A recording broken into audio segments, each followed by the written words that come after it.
So, the Raiders fell 9-20, and this one stings more than most. This was supposed to be the moment, the chance to grab control of the AFC West for the first time in over 2 decades. A primetime stage, a divisional rival, and all the momentum in the world after week 1.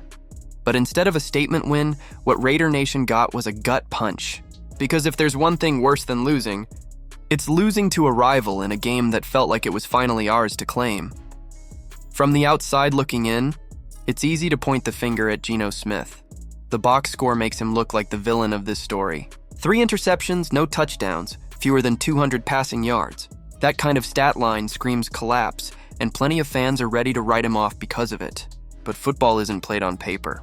The truth is far more complicated than the stat sheet, and if you take the time to watch the tape, you'll see this wasn't just Geno melting down. This was a collective failure, from the sidelines to the trenches, with coaching decisions and execution breakdowns piling on top of each other until the outcome was inevitable. The collapse began with coaching. Chip Kelly's game plan was predictable and outdated from the very first snap.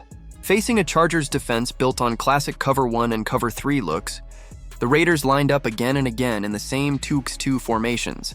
2 receivers left. 2 right, static vanilla, easy to read. 9 times in the first half they did this, and 9 times it failed. The Chargers sat back in coverage, matched routes effortlessly, and Geno had nowhere to go. The result? Checkdowns for 2 yards, throwaways, sacks. Kelly didn't even attempt to adjust until the second half, when the Raiders were already playing from behind.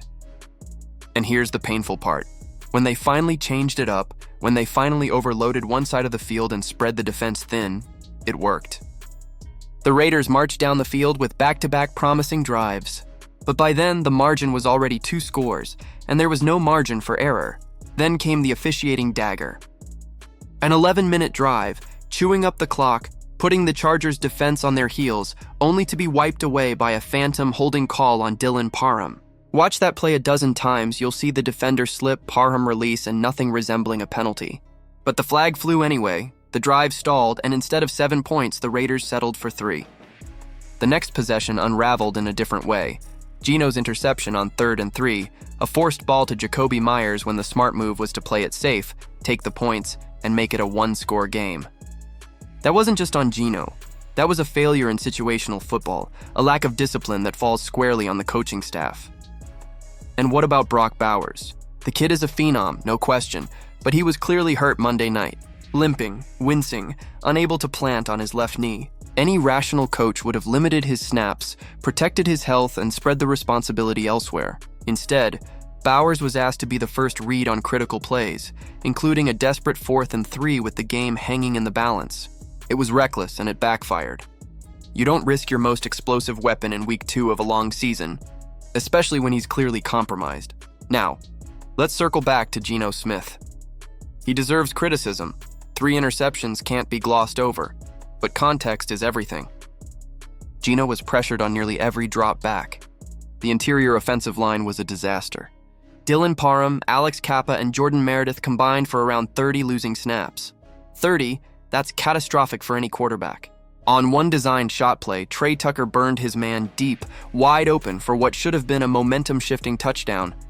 But Geno couldn't step into the throw because Parham was collapsing into his lap. The pass fell short, the chance evaporated. Later, Dante Thornton found daylight downfield. But again, Geno was flat-footed, forced to throw without leverage, and the ball sailed short. Fans saw incompletions. The tape showed a quarterback betrayed by the men tasked with protecting him. Meredith, in particular, was a nightmare. 5 bad snaps, high and low, had Geno scrambling just to secure the ball instead of reading the defense. On a crucial 3rd and 1, Meredith whiffed on a blitzing linebacker. Zamir White was swallowed up 5 yards behind the line, and another drive died on the spot. That kind of sloppiness doesn't just kill plays, it kills momentum, confidence, and entire games. And speaking of Zamir White, why was he on the field over Ashton Ginty in so many key moments? Ginty was electric, averaging over 4 yards a carry, bouncing off tackles, ripping off an 11-yard burst that had the crowd roaring. And then, inexplicably, he was benched for an entire series. White came in, lost 2 yards, and the spark vanished. This wasn't just bad rotation. It was actively sabotaging the offense's rhythm. You ride the hot hand in football. Kelly didn't, and the offense paid the price. The Chargers dared the Raiders to run. dropping 7 into coverage and leaving the underneath wide open. The adjustment was obvious. Pound the rock, lean on play action, and make them respect the short game. Instead, the Raiders stubbornly tried to throw into double coverage, and the results speak for themselves. Geno went 0 for 11 on passes beyond 10 air yards, 0. That's execution, sure, but it's also a refusal to adapt to what the defense was giving. Not everything was bleak. Colton Miller was a wall at left tackle, flawless in pass protection even as chaos swirled inside. Max Crosby did what Max Crosby always does, forced a critical fumble late, the kind of play that could have shifted momentum if the offense had capitalized. Jonah Laulu was relentless, tallying 2 sacks and constant pressure. Jeremy Chin stood tall on the goal line, denying touchdowns and keeping the game within reach. Thomas Booker quietly disrupted the middle all night, not flashy but effective, setting the table for others to eat. But the secondary was exposed. Isaiah Pola-Mao was torched, giving up over 100 yards and 2 scores, looking lost on deep coverage assignments he simply isn't built for. He's a box safety, not a free safety, and the Chargers knew it. The 60-yard bomb to Quentin Johnston was inevitable the way things were schemed. Until the Raiders find a true deep safety, busted coverages like that will remain a weekly nightmare. When it was over, the score read 20-9, but the reality was uglier. This wasn't just a loss to the Chargers. It was a self-inflicted implosion. Outdated play calling, blown protections, questionable personnel choices, and a refusal to adjust doomed the Raiders long before the final whistle. And that's what makes it so frustrating. This wasn't a game they didn't have the talent to win. It was a game they gave away. Now it's on Pete Carroll to demand accountability.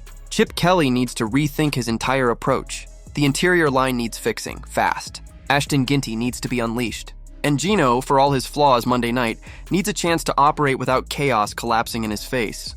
The Commanders are next, and with rumors swirling about Jaden Daniels being sidelined, that's a game this team can absolutely win, but only if they stop beating themselves.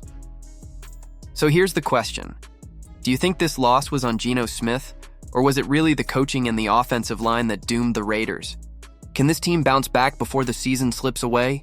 Drop your thoughts below, and if you want more honest breakdowns like this, make sure to like this video, subscribe to the channel, and hit the notification bell so you don't miss the next one.